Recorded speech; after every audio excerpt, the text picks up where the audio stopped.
Hello everyone, welcome back. My name's dustinkreis, and today we are going to talk about the Fire Emblem Awakening demo that was just released on the 3DS shop. And my good friend Jonathan Rector, he downloaded it last night, and it was his first Fire Emblem experience. And it just kind of really blew him away, I guess. We were talking about it on Facebook. And I said, yeah, you know, I've played a lot of Fire Emblem, but I'm going to check it out tomorrow morning. So this morning I woke up and I downloaded it. And it allows you to play through the first, like the prologue and the first chapter. And I have to say, I think that this is going to be the Fire Emblem that brings Fire Emblem to the masses. It's just got everything going for it. They've really streamlined the game a lot from what I can tell. They've added in this great new mechanic. And just the presentation is flawless. So let's go ahead and get into it and talk about it a little bit. First up, let's talk about the story. We're going to do this kind of like a normal game discussion, I guess. But I didn't. I tried not to read as much of the story as I could. But what I saw from the beginning is very, very impressive. I think it's going to be one of the great Fire Emblem stories out there. And usually, Fire Emblem always does present a really great story. I remember the first time I played Path of Radiance. And I was just completely blown away by how mature, what a mature game it was, talking about war and things like that, and how a war affects certain people. So I'm really, really excited to see where this story goes. It involves a young lord named Crom, who I don't exactly know the reason why he's fighting quite yet, because again, I didn't read the full storyline. But your character, you actually create your own avatar in this. And in the demo, the options are very limited in that they don't really let you do anything but name the character.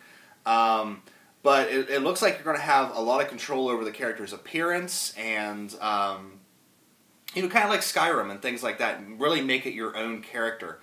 I don't know how far you're going to be able to go in terms of what kind of character you'll be able to build, because I started off thinking, like, usually the heroes of a Fire Emblem game are usually just melee characters. And so I started, you can pick what stat they're strong in and what stat they're weak in. So I picked strong in strength and weak in magic. Well, it turns out that this character was a mage. So I don't know if that's really the character you're going to be stuck with as a mage character for your avatar, or if you're going to be able to, you know, get a more robust idea of what you want the character to be. Like maybe you want to make it an archer. You can do that.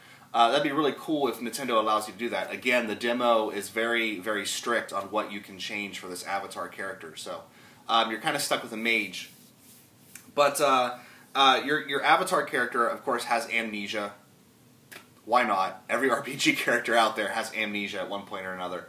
And you join this sort of this fighting squad that, from what I can tell early on, it seems like you're fighting a lot of like demon-possessed people that are called the Awakened or something like that. And again, didn't read the storyline because I don't want to ruin it for when the actual game comes out, which is not too long. It's like a couple weeks, so.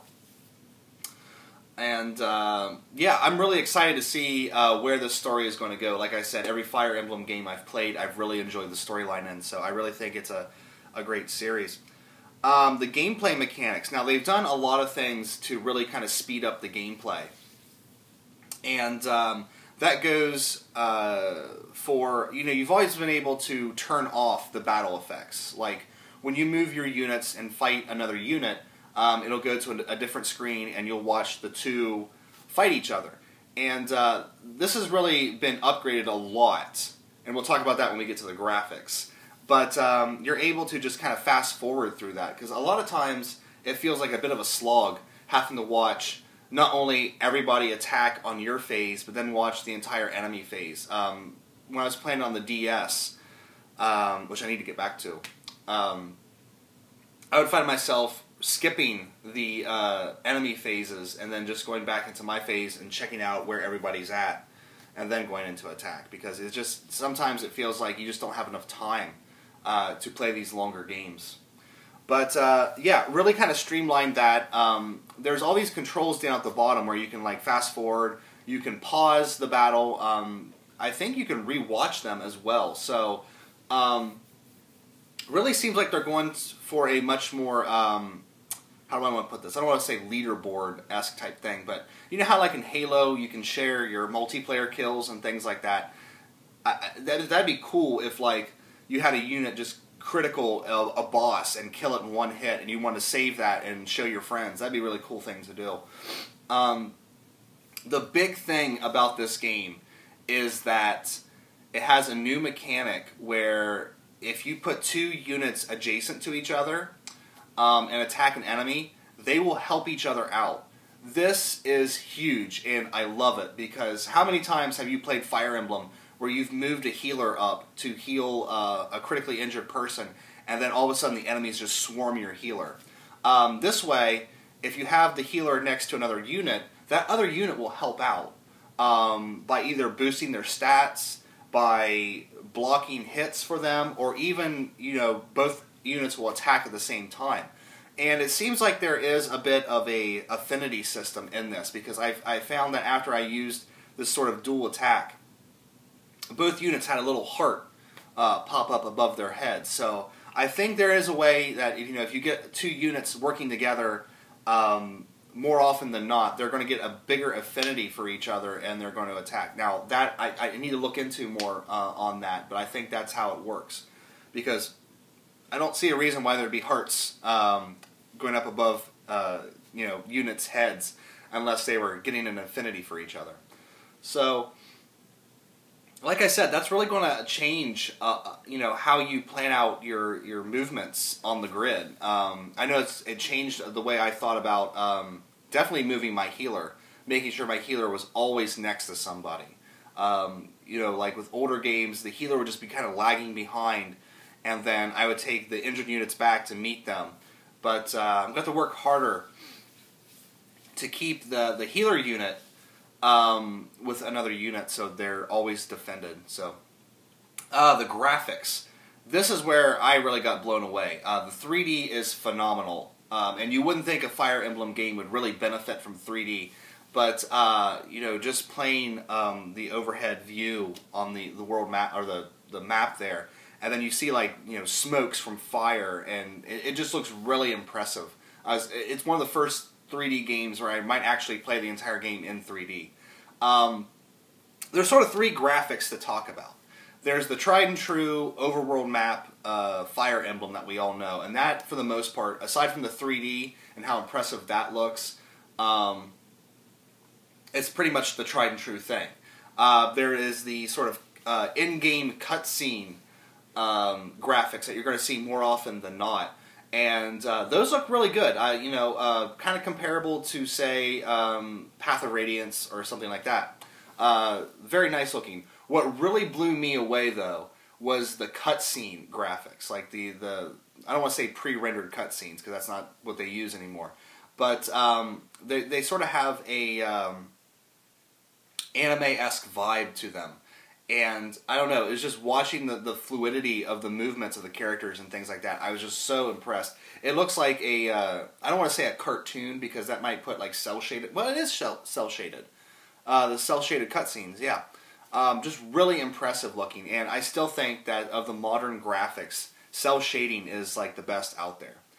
And finally, for the music, didn't really get to hear a lot of the tracks because, again, it is a very short demo, and I was skipping through all of the cutscenes because I didn't want to spoil any of the story. But what I heard is, you know, very good music. It'll keep you riveted while you're playing the battles. Nothing grating or annoying, but just, you know, stay tuned for the actual game discussion when I get the game. For more in-depth on the music, because the Fire Emblem games I've had played before, I've really enjoyed the music in them as well, so I don't see any reason why I wouldn't enjoy it in this. But, yeah guys, what can I say? You know, the Fire Emblem demo, if you're on the fence about what a Fire Emblem game is, get on the 3DS shop, download it, it's free. You get You get to play it 30 times before, I guess, it deletes out.